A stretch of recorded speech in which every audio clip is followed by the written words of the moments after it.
আসসালামু আলাইকুম সুপ্রিয় দর্শক, কেমন আছেন সবাই? আজকের ভিডিওতে আমরা কথা বলবো নর্থ ম্যাসিডোনিয়া নিয়ে। ইউরোপের বলকানের দেশ নর্থ ম্যাসিডোনিয়া।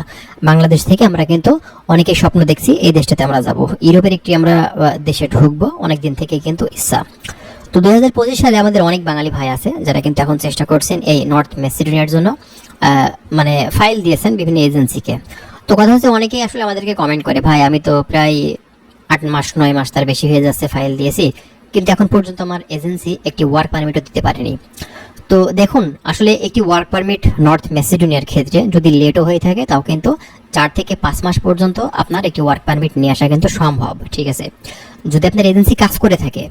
আর যদি ভাই কাজ না করে থাকে, ভাই দেখেন, কাজ করার ভিতরে কিন্তু ফার্স্ট ভাবে একটা গুরুত্ব সহকারে কাজ করার বিষয় থেকে থাকে। আর একটা দেখা যাচ্ছে আপনার টেবিলের পরে ফেলিয়ে রেখে মানে আরো ক্লায়েন্ট জোগাড় করে তারপরে তারা ট্রাই করছে, আবেদন করছে ওয়ার্ক পারমিটের জন্য। এক্ষেত্রে কিন্তু ভাই লেট হবে। ঠিক আছে, আবার আরেক টাইপের এজেন্সি আছে যারা শুধুমাত্র ফাইল টাকা পয়সাগুলো নিয়ে ভাই টেবিল উপরে ফালাই রাখবে, ওইটা ওইভাবে পড়ে থাকবে। 6 মাস যাবে, 1 বছর যাবে, পরবর্তীতে দেখা যাবে যে কিছু টাকা কাটছাট করে আপনাকে ফেরত দেবে। তো এভাবে কিন্তু ভাই অনেকেই প্রতারিত হয়েছে, এখন পর্যন্ত হচ্ছে। তো বর্তমানে যে তখন নর্থ ম্যাসিডোনিয়ার ভিসা হচ্ছে, আমি আপনাদেরকে কনফার্ম করে বলতে পারি ভাই, বর্তমান সময় এখন ভিসা রেশিও ভালো আছে। আপনারা কিন্তু ভালো এজেন্সি পেলে অবশ্যই কিন্তু এখন এই 2025 সালে নর্থ ম্যাসিডোনিয়ার জন্য আপনি ফাইল দিতে পারেন, তবে অবশ্যই মাধ্যমটা অথেন্টিক হতে হবে। ঠিক আছে, নর্থ ম্যাসিডোনিয়াতে ঢুকতে গেলে কেমন সময় আপনাদের লাগতে পারে? ভাই আমি আপনাদেরকে বলি যে ইউরোপের আপনি শুধুমাত্র নন সেনজেন না, সেনজেন বলেন, আপনি ইউরোপের ভিতরে যে দেশের কথাই বলেন না কেন, 1 বছর সময় আপনাকে টার্গেট রাখতে হবে। যদি নন সেনজেনে ঢুকতে আপনার সময় লাগে 6 মাস থেকে 8 মাস, আপনাকে ধরে নিতে হবে 1 বছর।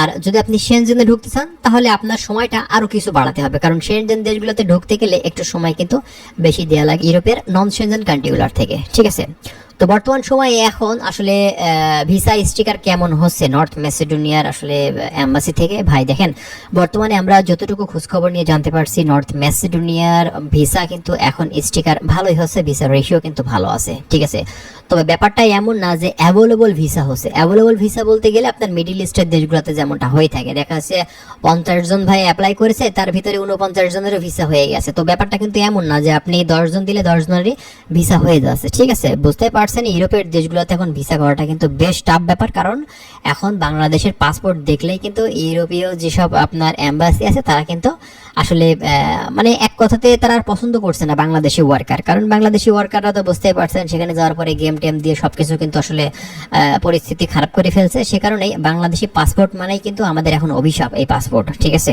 তো সে কারণে যারা বাইরে যাচ্ছেন, যে দেশে যান না কেন, অবশ্যই সেখানে বৈধভাবে থাকবেন, বৈধভাবে কাজ করবেন। ভবিষ্যতে যদি সুযোগ সুবিধা পেয়ে থাকেন তাহলে আপনি মুভ করবেন। ইনস্ট্যান্ট মুভ করবেন কখন? যখন আপনি যে কোম্পানিতে গেছেন সেখানে একেবারেই সুযোগ সুবিধা নেই, বিভিন্ন ধরনের সমস্যা আপনি ফেস করছেন, সেটা আলাদা হিসাব নিকাশ। অনেকেরই কোম্পানি ভালো, থাকা খাওয়া ভালো, সবকিছু ঠিকঠাক আছে, তারপরেও কিন্তু গেম দিয়ে থাকে, না আমি সেন্ট্রালে যাব এই আশাতে। তো এগুলা কিন্তু ভাই আপনাদের ভুল। আপনার ইনস্ট্যান্ট সেখানে যাচ্ছেন, এর দেখাচ্ছে একটা বিপদ যদি ভাই হয়ে যায়, এক্ষেত্রে কিন্তু ব্যাপারটা কিন্তু ভাই আপনার উপরে বর্তাবে। আপনার এজেন্সিও কিন্তু ভাই ড্রাইভার নেবেন, আপনার কোম্পানিও নেবে না। ঠিক আছে, তো অবশ্যই যা করবেন বুঝে শুনে করবেন। যে তখন ভিসা হচ্ছে, অবশ্যই ভালো একটা মাধ্যম দিয়ে চেষ্টা করুন। অবশ্যই আপনারা কিন্তু এখন এই নর্থ ম্যাসিডোনিয়াতে ঢুকতে পারবেন। আশা করছি বিষয়গুলো আপনারা ক্লিয়ার হয়েছেন। আরো যদি বিস্তারিত জানতে চান, অবশ্যই আপনারা কাইন্ডলি কষ্ট করে কমেন্ট করবেন, চেষ্টা করবো সেসব বিষয়গুলো নিয়ে কথা বলার। ভালো থাকবেন, আল্লাহ হাফেজ।